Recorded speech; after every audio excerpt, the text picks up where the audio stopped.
Millions is brought to you by Leverage.ph and Cocopod Club.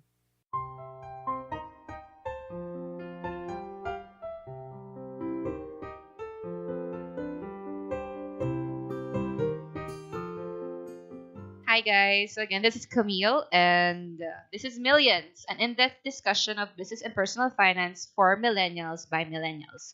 So for today, we are going back to yung topic natin for last week, which was how to start your own business. So last week we talked about the different kinds of business, Yes. how to Start come your own up with a business. Come up yeah, with how a to name. come up with a good name for a milk tea shop. No, no, Yeah. pero how to start essentially, like when What's you're your business plan? yeah, yung Yeah. ideas. So how it goes. So for now, we'll go to the more practical side of it. Where do you actually start when you want to start your own business? Sige nga, Francis, where do you start? Where do you In start? Manila? In Makati? In start- BGC? Within. Oh! That's where you start. Within. No? Bakit within? Wala, Within. parang yung within, wala akong pera sa loob. Basically, you ask yourself what are you passionate about. So sa passion yun babalik. Yeah, you need to go back to the passion. Although business is 50% passion, it's not. Ah. Don't believe what others say. It's like 90% it's passion. It's Ano? 80%. It's 50% passion, 50% knowledge and skill, basically. Ah. Because the passion can get you to so many places, but the skill and knowledge can also helps you aid on that passion as well. Tama. So you ask yourself, what am I passionate about? Then you start thinking of a business that relates to the passion that you have. For example, Camille, what do you like doing during your pastime? I like playing video games. You like playing video? Oh my gosh, we have so many players here. Ano naman, lahat naman tayo may nilalaro eh. Iba-iba lang. Ay, yun yun. Boring nga laro ko, Monopoly eh. Correct mo, no? Monopoly kami dito eh. Real life Monopoly tayo dito. Pero kunwari yan, sige, my passion is, let's say it's video games. Oh, sige nga. I mean, could I make a business out of Yeah, that? like for example, sabihin na, so Patrick, di ba sa Dota may online version, di ba? May online stuff Yeah, yan. online and LAN. Online and LAN. So, doon sa online and LAN, di ba, what do you call this? You also buy and sell stuff. Tama ba? Yeah. Then you also give to other players. Yeah. Why not, for example, kung ayaw gusto mag-level up ng character ng isang player, why can't you, if for example, you have this item, instead na you just give it to them, maybe you can sell it to them, di ba? Offline. Yeah, you could put your items up on Steam Shop, right? They could sell. Marketplace. Yeah, or- Steam or Marketplace. Or maybe, You can sell. like sa province, yung pa-tournament or something like that, di ba? Or, ang isang common practice ngayon is if you're really into a game, a lot of people would start up a YouTube channel. Ah, and then let's from play. there, they You're gonna play. monetize their videos. Yeah. So like, if you make good quality content, you get a following, and those views they translate into money. I mean, Basically, because why we're asking that, why you're passionate about, because basically when we were growing a business, any business is profitable. Like whatever any business might be, business. Yeah. any business can be profitable. But the question is that how can you execute that kind of business? Because like for example, we want to avoid kasi burnouts later on. Diba? It's I mean, inevitable. yeah, it's no? inevitable. But we don't want that to happen at the early stages. When you're starting the business pa lang, and then you burn out na, yari na, we're dead, diba? So we want to avoid that. So you want to do something. If you're going to do something, might as do something that you're interested in and something that you like doing, diba? So, yun talaga. So, like, the first step, introspection, pag-isipan nyo kung ano yung passion mo. Yeah. I'm going back to the previous episode, like what you said a while ago. Like I told you guys, business is like a jealous woman. Gusto mo kunyari, if your goal is to get married, single ako ngayon, sabi mo, while looking for the right one, maghanap muna ako ng girlfriend for the meantime, na pwede lang short term since di pa naman to we'll see kung okay ba dito di ba? Once na nahanap mo na yung long term mo, tali ka sa girlfriend mo right now, wala na, you missed the opportunity to have your forever because you're excited ka masyado, you went to with someone na, okay lang, just to satisfy you for the current moment, di ba? Paano na yan? Paano ka? Paano Sabagay. yung happily ever after mo? Wow. Diba? Will you sacrifice the long term for the short term? Ganun lang yun. We should be passionate with what you do. That's how passionate. Dapat ganun, di ba? Once you explain your business or something, hindi be passionate about it. And siguro throwing in one more thing about where to start. You have to when it comes to business, you have to check if like how's the competition doing. Is their business good? And relating that into relationships. It's like meron dyan isang magandang babae, pero paano kung lahat kayo gusto siya? What are your chances of getting the girl? Siyempre mababa na yun if there are like a dozen other guys. Then right? again, So, going back, it's more of value proposition that you're asking for. Diba? Kailangan may face What value. value are you bringing to the girl, diba? That's what they're offering. Pag ako lumapit, sabihin ko, you will get happiness, diba? Oh. At the same time, may face value. Future and malaki yung ROI. I might not be there yet, but I'm going there, diba? Yun sabihin mo. For me, a lot of people want to be an entrepreneur. But the question is on how they're gonna start without a capital. They have The this capital. idea. But then they try to execute this one, but then no one invested. They know how to execute, but then they don't have money. No, that's how you be resourceful at the end of the day. I like using relationship as a talaga? as a base. Yeah. As a knowledge. Kasi, di ba, mahilig tayo sa hugot, maganda na hugot sa bulsa din, di ba? So, pag-usapan na rin natin yun. So, basically, for example, you like this woman. Has everything, what you wish for and all that. But, you consider, inisip mo lahat ng naniligaw sa kanya. Everybody has nice cars, nice fancy stuff. And ikaw, simple ka lang. Di ba? Pero gwapo. Oh!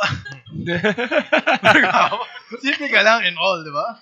But you want, di ba? You want to be with her. You want to be her forever. you want to win her. Yeah, you want to win her.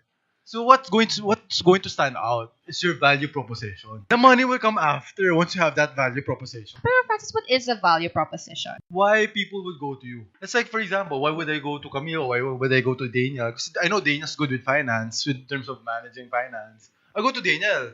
If I want shampoo, sabon, I go to Patrick.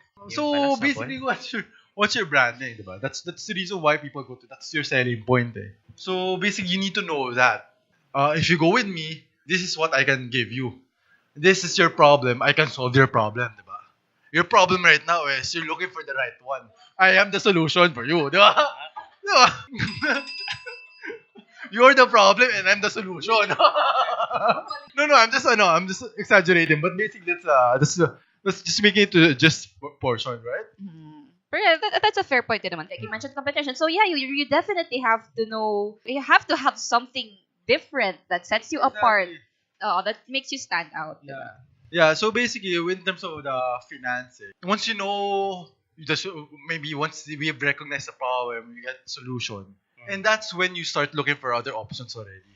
That's easy. Because once you have that problem, once you have that solution, people will have, services or solutions to help you out. Diba? Then you think of stuff, like for example, let's go back. Kasi, we can be technical. I can tell you about VC, CDA funding, and all that. But let's go back. How do you explain Big Short? So we're going back. So once you have that problem, once you want the solution, kilala mo na yung gusto mong ligawan, diba? What do you do? Sometimes you go to Facebook, you stalk them, diba? Tinanong mo kung sino mutual friends mo, diba? Diba? That's what you would do, eh. Tinanong mo yung mga mutual friends ng crush mo, eh. Tinanong mo yung photos, ay, wow, ganda nito. Tignan mo, pupunta mo, kausapin mo yung mutual friends. So, pwede mo ba akong ireto sa kanya, diba? One time. Then, basically, they're just going to follow through lang with everything. And going back to our previous episodes of how to save while in college, like sinabi nga ng mga guest speakers natin dati, is that since nakilala mo yung mga mutual friends mo, maging user-friendly ka na rin, di ba? Nandun ka na rin eh. Palibre ka na rin ng kape, di ba? 2-in-1. Kunyari hindi ka interested, but deep down inside, you are very much interested. So, may gindush ka ng konti. Ay, libre mo naman ako, di ba? Kaya hard to get ka pa. Di ba? Stuff like that. So, basically, that's how you get the ball rolling. At least now, you know the person, di ba? You get to know, parang kung business nga, you study the market. Diba? Yung pala yun. Market analysis. I see. Diba? That's how, then now, once na-meet mo na-study mo na yung market, the next portion would be validation. Validation. Diba? Validation diba? In terms of business, that's what you call validating a business. Diba? Since, diba na-study mo na yung market, i-validate mo na kung meron ba talagang business. Tatanungin mo, may boyfriend ka na ba? May girlfriend ka na? Oo, boyfriend, girlfriend ka na. Kasi kung may nakikita doon sa market, wala ka na. out ka na sa market na yun eh. Somebody's kid, may monopoly na yun. Someone monopolizing that market. Paano kung talagang gusto ko tong girl na to? Gusto ko tong market na to? Di ba? Di ba babalik tayo kay Sun Tzu Utter War? Diba? And stuff like that eh. You don't want to compete head to head. Kasi it's a losing battle eh. If you're going to compete head to head, if for example, you're trying to conquer a fortress, you need 5 times the army. Diba? Sabi nga ni Sun Tzu, if you want to conquer a castle, you need to have 5 times of that defender. So basically, if there's an archer there, you need to have 5 archers with you to defeat that castle. So, ang question is, do you have 5 times, are you 5 times the man of the person that he's with? She has right now, diba? So yung question mo eh. Because if you don't have that 5 times, or 5 times the resources, or 5 times the characters, wala na. Forget it. You're in a losing streak already. You need to choose your battles. Na mali yung pagka market forecast. Kaya nga may validation ka eh. May market analysis ka. Yeah, parang dyan papasok yung, you're passionate about this. Pero you also have to be smart and practical. What's really happening? What's the situation right now? So if it's not practical for you, then sorry na lang. I mean, start looking for other opportunities. Yeah, I guess it's like, hindi gusto ko talaga magbenta ng VHS tapes. Uso pa rin yun. Yung parang gano'n. Diba? Yung mga ganong idea. Hindi na uso yun. Talo ka na. You're dead. Parang at the start, you're already fighting a losing battle. Exactly. Yeah, so I guess, I think that's a very good point. To recap, diba? We start with where do you start? You start within. You think about your passion. You think about that. And then you validate it. You ask around. Check the markets. Exactly. So, there's a lot more to it. So, basically, once you validate it, you get your market. Let's say, for example, there is a market. You know that, there's no one catering to that market. Now, you check your resources. You check everything that you have, diba? Or you know these connections. You know these people. You start trying to see, or you start forecasting. Ito diba yung mga favorite places na, ito yung mga gusto niya. Then, now, you start slowly, you now being insightful. Diba? Stuff like that. You now being insightful na, ito pala yung kailangan ko resources. Kasi, syempre, magde-date kami dito. Ito yung mga days na off siya. Parang ganun na sa business mo. Grabe, next level to sir. So, now you match your resources. Oh my God. Kasi you don't want to spend as a splurge, shucks, biglang gusto niyo parang sa mahal na reso. Relationship. Ganun talaga. Remember, business is built on relationships with your clients and customers, with your also employees. Diba? Yeah. Ganun din naman yun. It's about a relationship game as well. Diba? Wow. Hindi naman kasi pwede ikaw lang lahat. It's a multiple purpose. Multi-relational, diba? Hindi, sabi nga nila, if you're marrying a person, you're also marrying their family, their faults, their assets, abilities, and everything else in between. So, yun lang naman yun eh. So, you need to study that. You need to know your resource. And, once you close that deal, diba? I mean, it's basically, hindi naman sa smooth sailing, but basically, that's a good start already. Diba? You need to have a good, solid foundation with everything. Diba? And by the way, Francis, if you want to run a business, but you don't know the operations, do you consider experience as a foundation to run the business? Yeah. Basically, you also need to have this common ground. Like, for example, with the person, opposites attract, correct? Yes. But you need to have this common ground. You need to have this willingness to learn. Yeah. Kasi, diba, I mean, if you guys have everything in common, in Tagalog, sawa ka eh. But, pag wala naman kayong in common talaga, since super nada, nothing, it's hard to find a base already. Unless talaga you guys have the willingness to get to know each other better, good. Kasi, you would learn more. The other party would learn more as well. That's a good thing about it, diba? So, it's a mutual thing. So, commitment is very much important into a business as well. Okay? Alright. And it is solid foundations for everyone. Set expectations properly. Diba? Diba? I mean, whether it's business or relationship, I think expectations Diba? is very... Kasi parang kunwari, you're starting your first business, is biglang sige, first business ko to, millions agad na makukuha ko dito. Yeah, wag mag-expect, masasaktan ka lang. Hindi naman. Grabe. Hindi, pero dapat meron kang mission and vision. Like, for example, you're in a relationship, not for a good time. Pag long term talaga, alam mo, gusto mo pakasalin yung tao. Diba? Kasi pag short time lang yan, sabihin mo agad. Diba? Or else, you're wasting both each other's time and effort, diba? Yun naman yun eh. Alright? Right. So I hope everybody would know more about business in terms of business and relationship as well. Okay, It's a feel two-in-one. 2-in-1. Yeah. 2-in-1, diba? 2-in-1. See? You get to learn about your personal So much learning. finance, your business, Personal and and, finance, diba? and your relationships, diba? Exactly. Okay, so I guess we learned a lot today. So last week we learned about how you should start your business, what kind of business is good to start with, and today we learned how do you actually get around to forming it, a relationship or a business, whichever. So hindi pa natatapos yung discussion natin about how to start your business. We actually have one last segment. So abangan niyo siya next week. So until then, this is the Millions Podcast, and I'm Camille. We have Francis, Patrick, and Daniel. Saying Alright. bye. Bye. Bye.